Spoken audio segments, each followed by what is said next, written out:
મારી તબિયત આ જિંદગીમાં પહેલી વાર આવી બગડી છે, એટલે હું આપ બધાની માફી માંગવા માટે,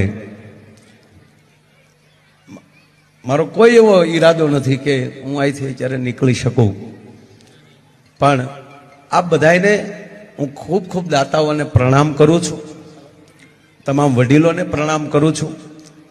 પ્રમ દિવસે સીએમ સાહેબ પધારે ત્યારે પણ બધાએ ભાવથી, એટલે અત્યારે રાસ ગરબા માટે ની વાત છે કે બધાએ રાસ ગરબા રમજો, અને તમામ વડીલોની ક્ષમા માગું છું કે આઈ એમ વેરી વેરી સોરી, ક્ષમા કરજો.